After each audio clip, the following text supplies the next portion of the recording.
Hello everyone, कैसे हो आप सब। आई होप आप सब अच्छे से होंगे। My name is Khan Shaukat and I again welcome you all to the triple S YouTube channel.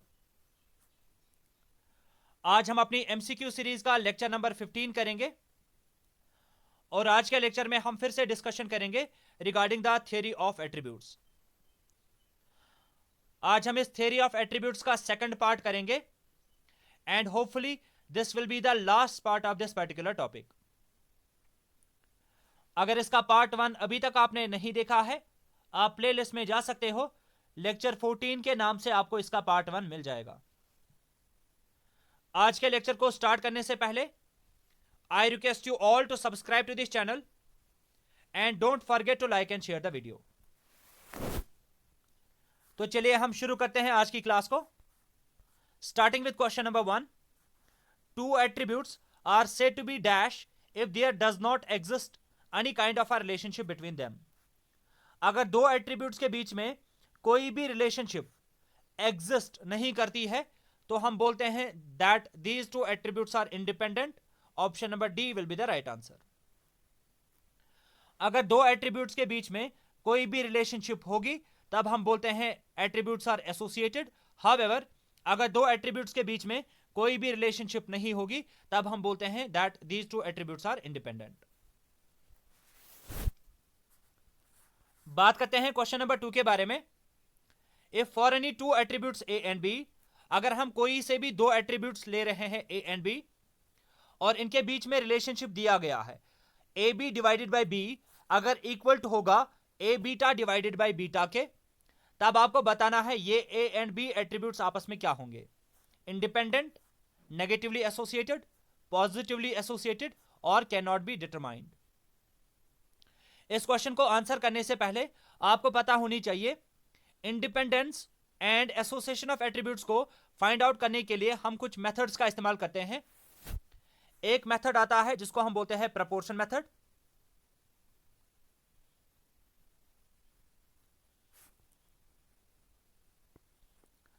दूसरा मेथड जो हम इस पर्पस के लिए इस्तेमाल करते हैं उसको हम बोलते हैं कंपैरिजन मेथड। और तीसरा मेथड जो हम इस्तेमाल करते हैं that is known as Yule's coefficient.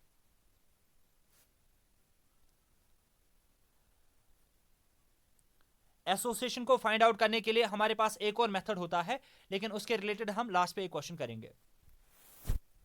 अगर हम यहां पे प्रपोर्शन मेथड की बात करेंगे, प्रपोर्शन मेथड हमें बताता है अगर A B divided by B का वैल्यू इक्वल होगा A beta divided by beta के, तब ए और बी एट्रीब्यूट्स आपस में होंगे इंडिपेंडेंट। इसी पैटर्न पे अगर A B divided by B का वैल्यू ग्रेटर देन होगा A beta divided by beta के, तब हम बोलते हैं A and B are positively associated.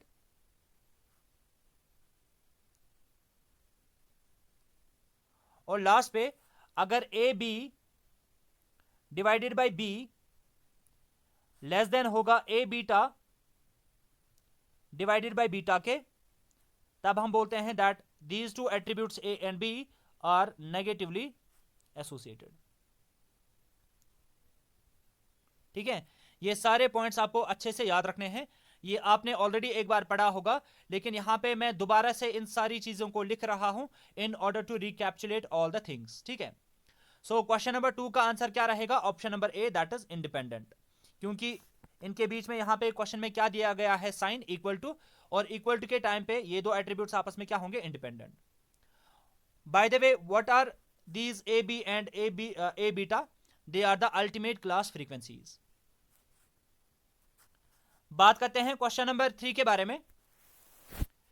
In the study of association of attributes we are given A equal to 200, B equal to 400, A B equal to 100, A beta equal to 100, beta equal to 600।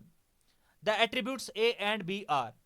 फिर से यहां पे हमें दो attributes के बीच में identify करना है क्या ये आपस में इंडिपेंडेंट है, पॉजिटिवली एसोसिएटेड है कि नेगेटिवली एसोसिएटेड है। उसको चेक करने के लिए हमें सारा का सारा डेटा क्वेश्चन में दिया गया है।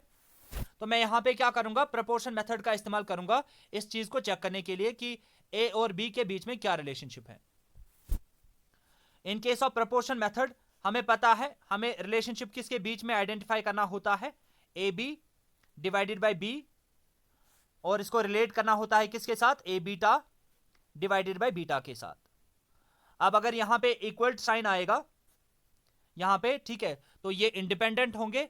अगर लेस देन साइन आएगा तो ये नेगेटिवली एसोसिएटेड होंगे। अगर ग्रेटर देन साइन आएगा तो ये पॉजिटिवली एसोसिएटेड होंगे।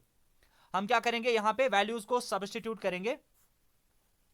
ए बी का वैल्यू किसके बराबर दिया गया है, 100 के, तो वो मैं यहां पे लिखूंगा, डिवाइडेड बाय बी का वैल्यू किसके बराबर दिया गया है, 400। इसी पैटर्न पे अगर हम देखेंगे ए बीटा का वैल्यू किसके बराबर दिया गया है, that is again 100, divided by beta का वैल्यू किसके बराबर दिया गया है, 600। थोड़ी बहुत कैंसिलेशन करेंगे, दो जीरोज कैंसिल, दो जीरोज कैंसिल, तो यहां पे बचेगा 1/4 और यहां पे बचेगा 1/6, और रिलेशनशिप क्या आ रही है, 1/4 इज ग्रेटर देन 1/6। तो यहां पे ग्रेटर देन साइन आ रहा है, तो we can say that A and B are positively associated. Option number B will be the right answer.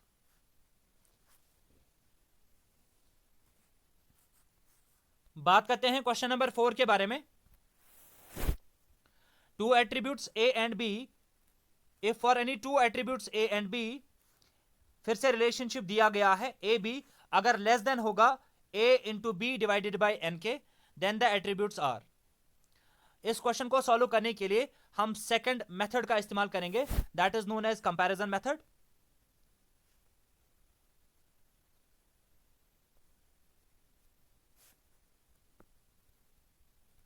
ठीक है, और कंपैरिजन मेथड के टाइम पे अगर ए बी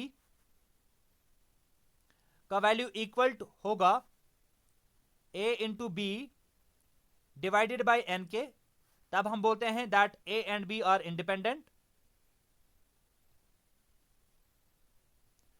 और अगर ए बी का वैल्यू ग्रेटर देन होगा A into B divided by N के, तब हम बोलते हैं that A and B are positively associated.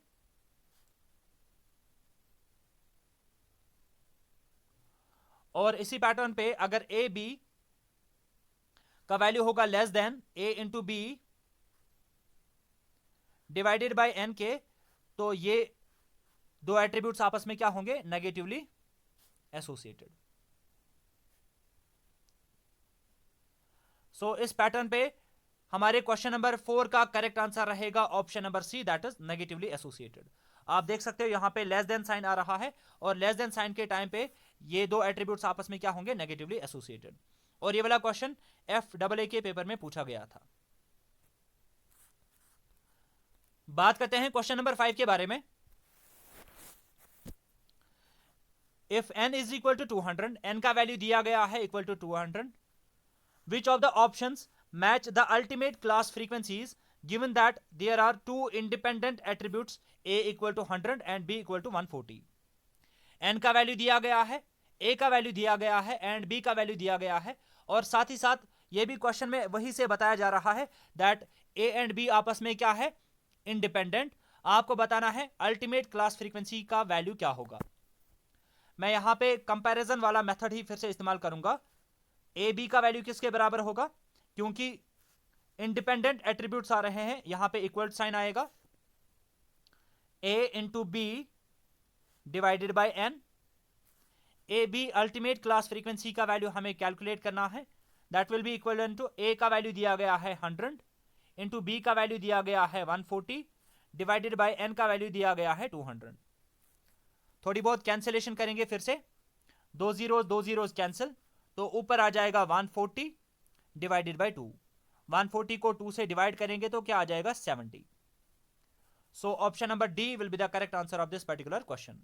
और ये वाला क्वेश्चन PAA के पेपर में पूछा गया था। बात करते हैं क्वेश्चन नंबर 6 के बारे में। Yule's coefficient of association. Yule's coefficient of association is a mathematical measure of the dash of association between two attributes. अभी तक जो मेथड्स हमने पढ़े, चाहे हम प्रपोर्शन मेथड की बात करें या कंपैरिजन मेथड की बात करें, दोनों मेथड्स में एक लिमिटेशन आती है, एक ड्रॉबैक आता है. ये हमें बता पाते हैं that whether the two attributes are independent, positively associated और नेगेटिवली एसोसिएटेड. हाउएवर, अगर दो एट्रीब्यूट्स पॉजिटिवली एसोसिएटेड होंगे, वो किस हद तक पॉजिटिवली एसोसिएटेड है, वो इंफॉर्मेशन हमें प्रपोर्शन मेथड या कंपैरिजन मेथड नहीं दे पाता है. तो इसी लिमिटेशन को ओवरकम करने के लिए हम यूलीज कोएफिशिएंट ऑफ एसोसिएशन वाले मेथड को भी इस्तेमाल कर सकते हैं. यह हमें बता पाता है कि दो एट्रीब्यूट्स जो है, अगर वो पॉजिटिवली एसोसिएटेड है, वो किस हद तक पॉजिटिवली एसोसिएटेड है. अगर वो नेगेटिवली एसोसिएटेड होंगे तो वो किस हद तक नेगेटिवली एसोसिएटेड होंगे. ये यूलीज कोएफिशिएंट हमें बता पाता है. ऑप्शन नंबर ए इसका करेक्ट आंसर रहेगा, दैट इज इंटेंसिटी. यूलीज कोएफिशिएंट हमें बता पाता है कि क्या दो एट्रीब्यूट्स आपस में पॉजिटिवली एसोसिएटेड है कि नहीं है, और साथ ही साथ ये हमें बताता है कि किस डिग्री तक, किस इंटेंसिटी तक ये दो एट्रीब्यूट्स आपस में पॉजिटिवली एसोसिएटेड है और नेगेटिवली एसोसिएटेड है. अब अगर हम यूलीज कोएफिशिएंट के बारे में थोड़ी बहुत यहां पे बात करेंगे. यूलीज कोएफिशिएंट जो है, इसको हम डिनोट करते हैं क्यू लेटर से, ठीक है. और ये किसके बराबर होता है? It is equal to A B, मैं यहां पे लिख लेता हूं, A B into alpha beta minus A beta into alpha B, और डिवाइड बाई क्या आता है, सेम यही वापस है, A B into alpha beta, नीचे आ जाएगा माइनस के बदले plus A beta into alpha B. ठीक है.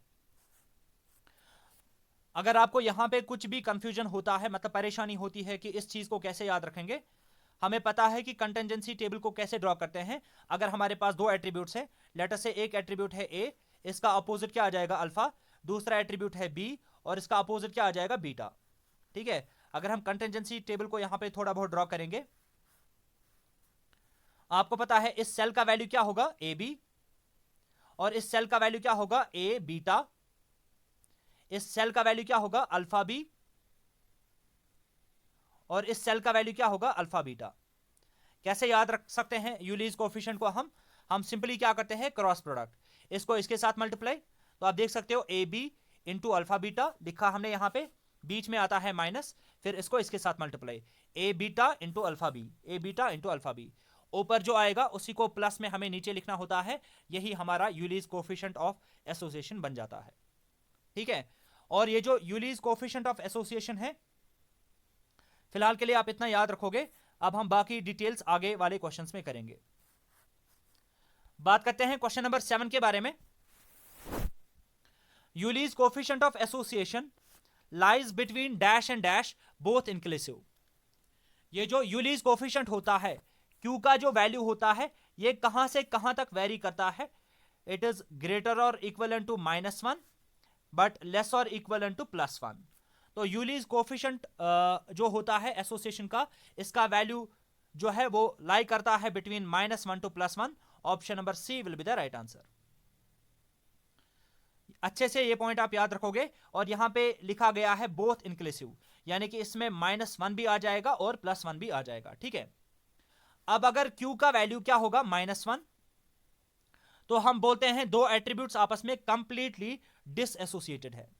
Attributes are completely dissociated.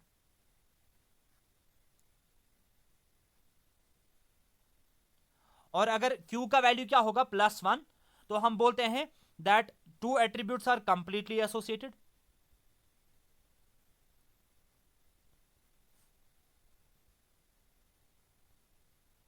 और अगर Q का वैल्यू क्या होगा, अगर Q का वैल्यू 0 के बराबर आएगा, तब हम बोलते हैं A and B are independent. ये पॉइंट भी आप याद रखोगे.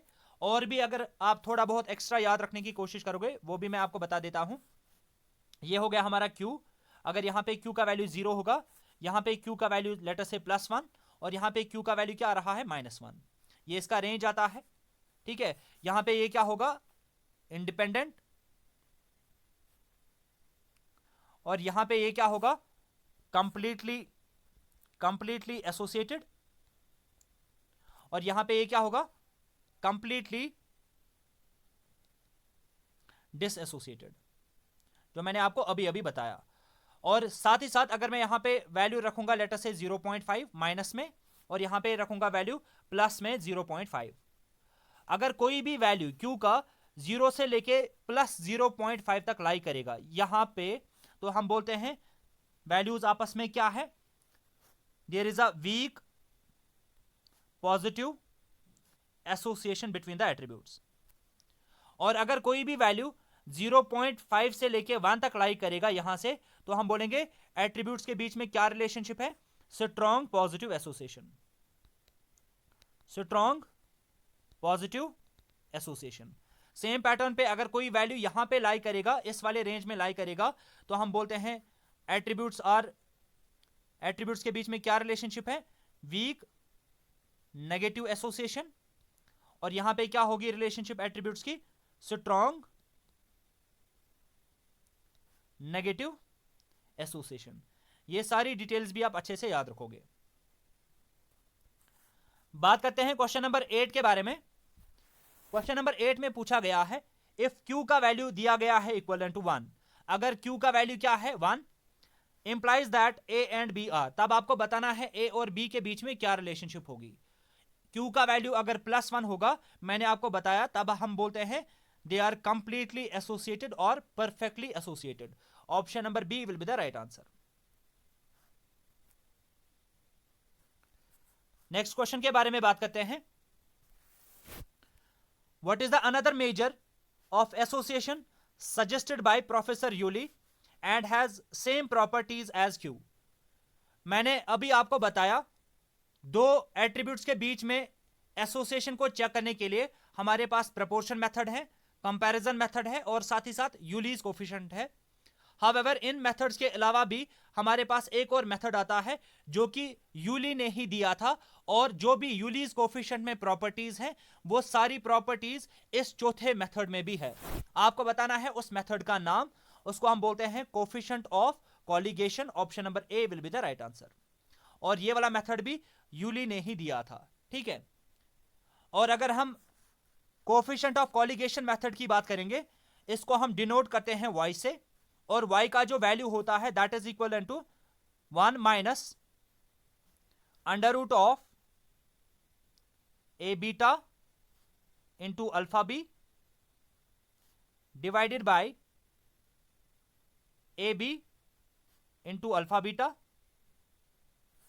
Divided by 1 plus under root of A beta into alpha B divided by A B into alpha beta. इस मेथड को हम बोलते हैं कोफिशिएंट ऑफ कॉलिगेशन, और ये वाला मेथड भी यूली ने ही दिया था। और इस वाले मेथड में भी सारी की सारी प्रॉपर्टीज आती है यूलीज कोफिशिएंट की। और y का भी जो वैल्यू होता है दैट वेरीज फ्रॉम, इसका वैल्यू होता है ग्रेटर और इक्वल टू -1 बट लेस और इक्वल टू 1, ठीक है। ये पॉइंट भी आप अच्छे से याद रखोगे। बात करते हैं क्वेश्चन नंबर 10 के बारे में। If for any two attributes A and B, फिर से दो एट्रीब्यूट्स की बात हो रही है A and B, the class frequencies A B into alpha beta अगर बराबर होगा A beta into alpha B, then Q का वैल्यू किसके बराबर होगा। यूलीज कोफिशिएंट हमें ऑलरेडी पता है किसके बराबर होता है, that is equal to A B into alpha beta minus A beta into alpha B divide by क्या आता है, A B into alpha beta plus A beta into alpha B. यही होता है हमारा यूलीज कोफिशिएंट। अब अगर क्या होगा, अगर A B into alpha beta, A B into alpha beta अगर ये बराबर होगा A beta into alpha B के, यहां पे इसके बराबर, दैट मीन्स अगर सपोज इसका वैल्यू आ रहा है 10 ओवरऑल में, और अगर इसका भी वैल्यू क्या आ रहा है ओवरऑल में 10, तभी तो ये आपस में बराबर होंगे। उस टाइम पे क्यू का वैल्यू किसके बराबर आ जाएगा, तो 10 में से 10 को माइनस करेंगे तो रिजल्ट क्या आ जाएगा, ऊपर आ जाएगा न्यूमरेटर में 0 डिवाइड बाय क्या आ जाएगा, 10 + 10 हो गया 20, 0 बाई 20 करेंगे तो रिजल्ट क्या आ जाएगा, 0 ही। So option number A will be the right answer. अगर A B into alpha beta बराबर होगा A beta into alpha B, ठीक है, तब क्यू का वैल्यू किसके बराबर आता है? 0 के। बात करते हैं क्वेश्चन नंबर 11 के बारे में। If there is a weak negative association between attributes A and B, अगर दो एट्रीब्यूट्स ए और बी के बीच में क्या है? वीक नेगेटिव एसोसिएशन, तब आपको बताना है इनमें से क्यू का वैल्यू कौन सा हो सकता है। ठीक है, वीक नेगेटिव एसोसिएशन का मतलब हो गया अगर क्यू का वैल्यू 0 है, यहां पे अगर क्यू का वैल्यू आ रहा है 0.5 और यहां पे अगर वैल्यू क्या आ रहा है -1। ठीक है, ये 3 हिस्से हमने किए। जो भी वैल्यूज इस वाले रेंज में आ जाएंगे उनको हम क्या बोलते हैं? Weak negative association. और अगर कोई भी वैल्यू यहां पे आ जाएगा उसको हम बोलते हैं स्ट्रॉन्ग नेगेटिव एसोसिएशन। तो वीक नेगेटिव एसोसिएशन के टाइम पे वैल्यू कहां से कहां तक आ सकता है? 0 से लेके -0.5 तक। सो ऑप्शन नंबर सी इसका करेक्ट आंसर रहेगा, ऑप्शन नंबर सी। ठीक है, बात करते हैं क्वेश्चन नंबर 12 के बारे में। क्वेश्चन नंबर 12 में हमसे पूछा गया है if A B is equal to 10, A B का वैल्यू दिया गया है इक्वल टू 10, अल्फा बीटा का वैल्यू दिया गया है इक्वल टू 30, ए बीटा का वैल्यू दिया गया है 20 एंड अल्फा बीटा का वैल्यू दिया गया है इक्वल टू 15। आपको बताना है ए एंड बी के बीच में क्या रिलेशनशिप एग्जिस्ट करेगी। हम क्यू का वैल्यू यहां पे आराम से निकाल सकते हैं। हमें पता है क्यू किसके बराबर होता है? A B into alpha beta minus A beta into alpha B divided by A B into alpha beta plus A beta into alpha B. Values को पुट करेंगे जो भी क्वेश्चन में दिया गया है। क्यू का वैल्यू किसके बराबर आ जाएगा? ए बी का वैल्यू दिया गया है 10 इंटू अल्फा बीटा का वैल्यू दिया गया है 30 माइनस ए बीटा का वैल्यू दिया गया है 20 इंटू अल्फा बी का वैल्यू दिया गया है 15 डिवाइड बाई बी सेम आ जाएगा 10 इंटू 30 प्लस 20 इंटू 15। जब हम इसको सॉल्व करेंगे 10 इंटू 30 हो गया 300 माइनस 20 इंटू 15 करेंगे तो वो भी 300 डिवाइड बाई क्या आ जाएगा? 300 प्लस 300 में से 300 को माइनस करेंगे तो 0 डिवाइड बाई क्या आ जाएगा? 600। 0 डिवाइड बाई 600 करेंगे तो वो किसके बराबर आ जाएगा? 0 के बराबर ही। और जब भी Q का वैल्यू 0 के बराबर होता है we know that the attributes will be independent. Option number B will be the right answer. बात करते हैं क्वेश्चन नंबर 13 के बारे में। If for any two attributes A and B, फिर से दो एट्रीब्यूट्स की बात की जा रही है A and B. The class frequencies A B into alpha beta अगर ग्रेटर देन होगा A beta into alpha B के, तब आपको बताना है क्यू का वैल्यू क्या होगा। ठीक है, मैं यहां पे फिर से लिख रहा हूं, बार बार मैं लिख रहा हूं क्वेश्चन को अच्छे से अंडरस्टैंड करने के लिए। A B into alpha beta minus A beta into alpha B, यही दिया गया है, divided by A B into alpha beta plus A beta into alpha B. ठीक है, अब आपको यहां पे क्या बताया जा रहा है? अगर A B into alpha beta यानी कि इसका वैल्यू क्या होगा अगर ग्रेटर देन होगा A beta into alpha B के। लेटर से अगर इसका वैल्यू क्या है 10 और इसका वैल्यू क्या है 5, तब इनके बीच में क्या आ रहा है? इसका वैल्यू बड़ा आ रहा है as compare to this value. तो जब हम इसको माइनस करेंगे तो रिजल्ट क्या आ जाएगा? 5 और डिवाइड बाय क्या आ जाएगा? यहां पे इसका भी वैल्यू कितना होगा? 10 और इसका वैल्यू कितना होगा? 5 डिवाइड बाय क्या आ जाएगा? 15। जब हम इसको सॉल्व करेंगे तो 0.33 के आसपास आ जाएगा। ठीक है, तो इस टाइम पे क्यू का वैल्यू क्या आ रहा है? Positively associated. Option number D will be the right answer. बात करते हैं क्वेश्चन नंबर 14 के बारे में। बेसिक सा क्वेश्चन है ये वाला। क्वेश्चन जेएसए के एक शिफ्ट में पूछा गया था।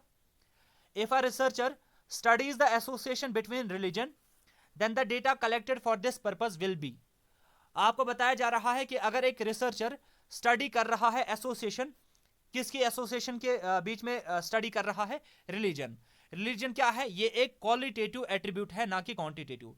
तो इस पर्पस के लिए आपको क्या कलेक्ट करना पड़ेगा? क्वालिटेटिव डेटा कलेक्ट करना पड़ेगा। Option number B will be the right answer. बात करते हैं आज के सेशन के लास्ट क्वेश्चन के बारे में।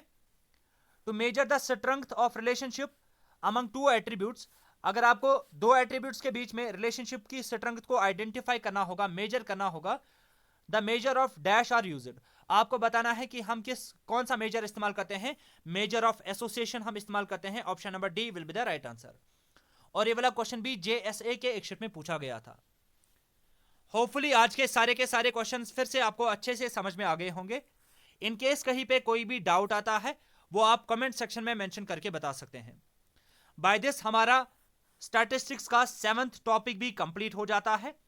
अब हम नेक्स्ट टॉपिक के ऊपर क्वेश्चंस को करने की कोशिश करेंगे, ठीक है। तो मिलते हैं अब अपने नेक्स्ट लेक्चर में। Till then take a very good care of yourself. Good bye.